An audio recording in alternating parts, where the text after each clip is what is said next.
All right, hey everybody, welcome back to the eBay shop. My name's Corey. I'm Teresa. And we are Grams and Pops Vintage. We buy things locally. If we're not sure what we do, we need your help.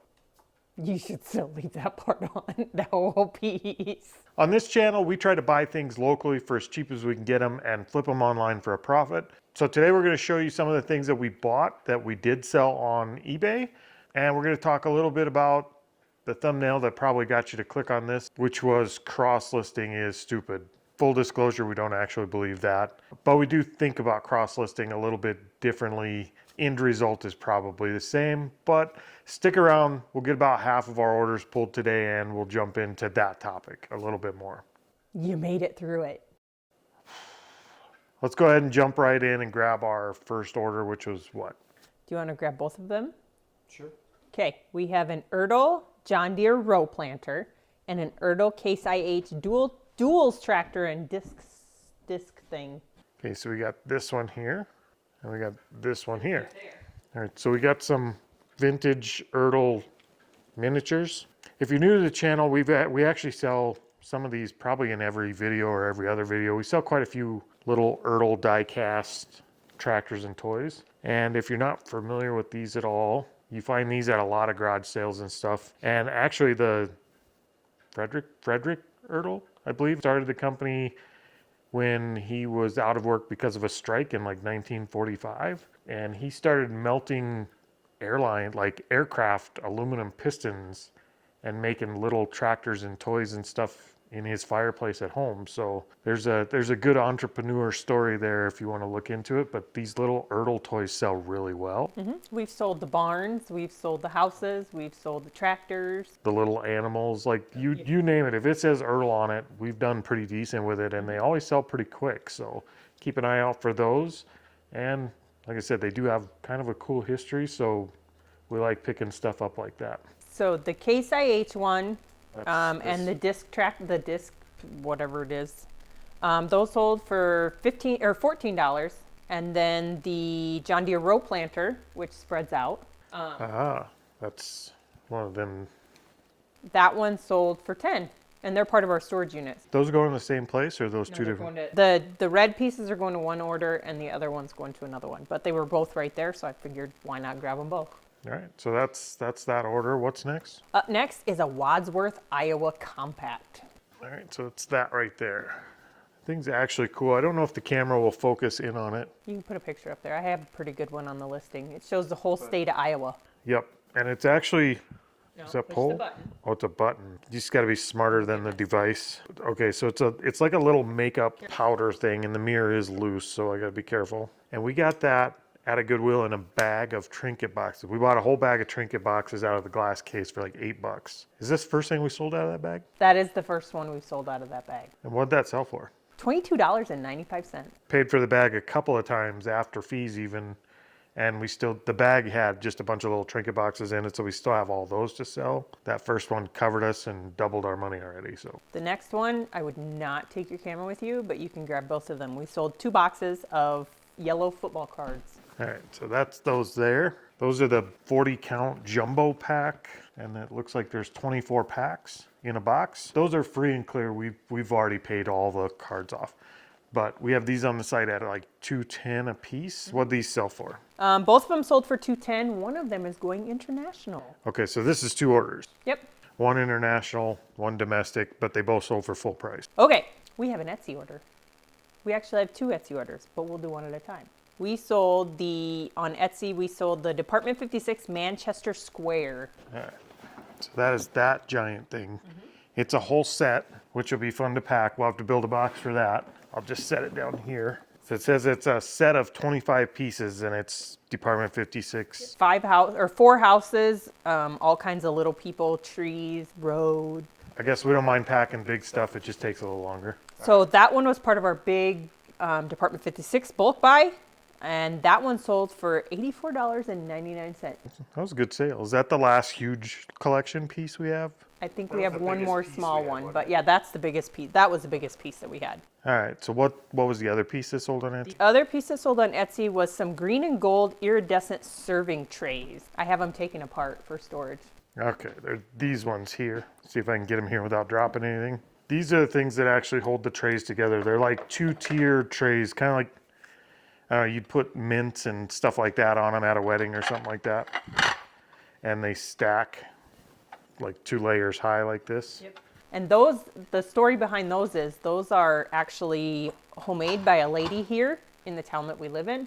She made them because she owned some other pieces that looked the exact same, but she wanted these, and she was a pottery maker. Yep. So she made them to match exactly like the other brand. We have $5 in that, and we sold them for $34.95. And we sold those on Etsy, not eBay. Etsy. All right, so those 2 pieces we sold on Etsy is actually a good transition into our cross-posting topic of the day. Contrary to the thumbnail, we don't think cross-posting is stupid. We are for cross-posting, just in a different way. We're picky cross-posters. Cross-posting in general, it's a really good way to, I guess, identify opportunity. If you haven't cross-posted and you're not familiar with the platforms, if you cross-post a lot of your inventory, you're going to start seeing some patterns very quickly in terms of what sells on what platforms and for what price. For example, this type of stuff that we sold, those serving trays, the homemade serving trays, typically stuff like that will sit on eBay and it will sit there a long time and it doesn't move well. But on Etsy, that kind of stuff moves well. And generally, even if it does move on eBay, it'll move on Etsy for probably 25% better price. Like the prices are just usually better on Etsy for the stuff that does move on Etsy. So another example is like lamps, vintage lamps, mid-century modern lamps. On eBay, we've had several listed. They never move, very rarely. And comps are usually, again, 25% lower than they are on Etsy. And Etsy, they actually do sell. We've sold quite a few and they move. They don't fly off the shelves, but they almost always sell. We've sold everyone we've listed, I think. So in terms of cross-posting, now that we know the types of things that are doing well for us on Etsy versus the things that are on eBay, eBay is still 90% of our business. We know 90% of the stuff we buy because of the type of stuff we buy. We put it on eBay because that's where it sells. But if we buy lamps now, say we go find a collection of, the white milk glass hobnail lamps somewhere. If we were selling on eBay with our experience with those on eBay, we would stop buying them. Like we would just plain not buy something like that. And it would be a missed opportunity because if we did run into that, we now know that those actually move and they move well for a good price on Etsy. So now knowing that, we have an opportunity we can attack that someone just selling on eBay wouldn't have. If we did buy that, we probably wouldn't even bother listing it on eBay again. We would just leave it off of there. We would put our effort into where we know it's going to sell and put it right on Etsy. So I guess cross-posting in mass is more what we're against. And we're not against it. We don't care if you cross-post in mass. Matter of fact, if you cross-post in mass, you're probably going to get that education that we're getting much quicker. Mm-hmm. You're probably going to learn more things that sell as where we're doing it at a much slower rate. So I can't say we're against cross-posting in mass. We're actually, I think it'd be a pretty good idea temporarily till you start learning those things. Once you learn those things, I think selective cross-posting is a much more valuable method. Well, yeah, because on eBay, you pay when it sells. Yeah. But on Etsy, every month, and it's not a whole lot, it's like 20 cents a listing. You pay that for as long as it's listed. So you're paying a fee no matter what. Whereas, you don't want to list 50,000, or not 50,000, like 400 things on there because you're paying 20 cents a thing and only 10 of them sell. If you do list stuff on Etsy, you want to list stuff that's actually going to move so that you pay the fee one time and you get the benefit of having it listed there. You don't want stuff on Etsy like you have it on eBay where you're having stuff sit for months and months or years even. On some people have 3-4-year-old inventory still sitting. You wouldn't want to do that on Etsy. So by cross-listing, I guess what you're doing is getting an education. You're finding out what lists where and what moves where and where to list it so that you can spend your time where it needs to be. And with that education comes opportunity. Because like we were talking, if you did walk into a sale where you had a bunch of mid-century modern lamps, some people might just pass that up because they don't have an outlet to sell it. That goes for regional items too. We're in South Dakota. There's not a lot of demand for South Dakota merchandise. Mm-hmm. We picked up a little container full of like South Dakota political button back pins. Yep. That doesn't have a big following. You're probably not going to move that quick on most platforms, but Facebook Marketplace for the local region did pretty good for us. You know, they actually sold. That would be a better platform for that, and it would save us listing it 2-3 times elsewhere. Our take is go ahead and cross list. Try to be picky about what you cross list. Get your education so you can identify opportunities. The more you know about what sells where, the more opportunities open up to you. Then move into selective cross posting rather than just cross posting. Yep, I agree. I agree. There you have it. So we've got a few platforms selling today, and I think we're about halfway mark, so we're going to jump in and grab the rest of our orders. And our next one is what? Football cards. We sold a pack of the white football card. These ones? All right, so these again are the same year, 1988, and they're the cellophane packs, not the wax packs, but these ones actually do have the gum in them. Pro tip. Don't try the gum. Yeah, it doesn't taste good anymore. Don't. It's like chalk. But these are the smaller packs. I think these have, there's 24 packs in here, but I think these have, they're 24 cards in a pack, 24 packs in a box. The other ones are 40. So this is a smaller box, and they're priced, we have them online at $150. What'd this one sell for? $135. $135. So get this box packed up and out of here. Okay, this one I'm horrible. We sold in Ensco Memories of Yesterday, we sold Hang On to Your Luck.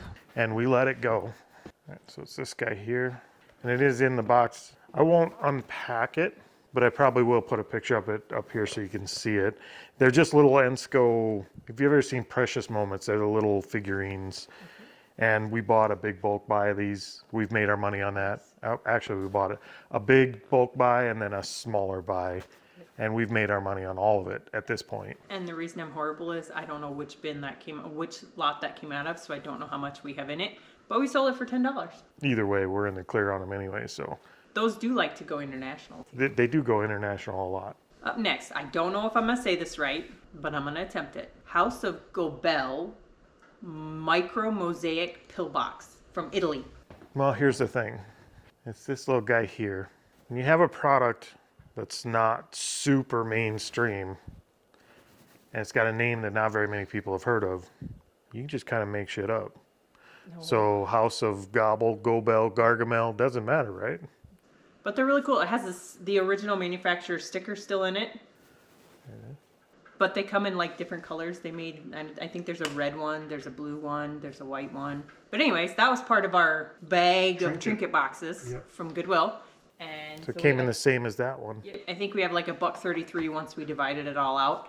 That one sold for $19.99 for that wee little thing. There are shops on Etsy and eBay that sell trinket boxes, and that's all they specialize in.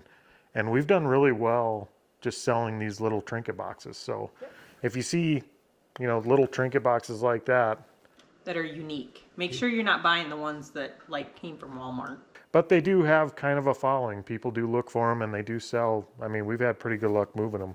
Okay, part of our storage unit, we got a whole bunch of blankets, but using somebody else's blankets. Well, it's not just somebody else's blankets. Like some blankets I would wash, and I'm okay with it. This storage unit was funky front to back. But we sold the dual controls for a Sunbeam blanket. The heated blanket. So it's this big thing here. And I guess that's something to watch out for too for eBay sales. A lot of times those heated blankets will go bad. I'll stop playing with that so it doesn't make noise. A lot of times those heated blankets will go bad and people almost give them away. And the heated blanket isn't actually where the value's out on eBay most of the time because it's a used blanket. But the controls for the blanket actually sell pretty well. So if you can just snag the controls a lot of times, they do sell. You probably won't hold on to them for more than a month or two, and they sell pretty decent price. That one sold for what? I only listed that like 2 weeks ago, but that one sold for $13.95. At this point, it was free to us. We've made our money. Yes, we are almost $400 in the profit. Yep. After our storage unit. $400 in the profit, that sounds great on YouTube, but the reality of that $400 was it's been 2 months of work. Like storage units are a ton of work, and you have a lot of inventory to deal with that has to go to many different platforms. Some of those platforms are spelled exactly the same as dumpster. they go in the dumpster. Or garage sale. Or garage Or Facebook Marketplace. When you're garage sailing or thrifting, you're cherry picking products, you have exactly what you want. Storage units create a ton of work and a ton of stuff that you have to deal with that you normally wouldn't, which is a pro and a con. Made us a lot of clothing sales that Yep. we And we got normally wouldn't do. educated on a lot of stuff that we normally wouldn't pick, but now we know So it's all about education. I guess it's a pro and Double-edged con. Yeah, sword. double-edged sword. There you go.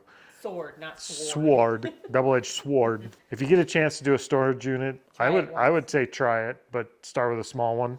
I watch them at least twice a week just to see where they're at. No, yeah, she's crazy though. Okay, up next is something Corey didn't realize we had and he wanted to keep, but we sold an X-Lux soil moisture meter.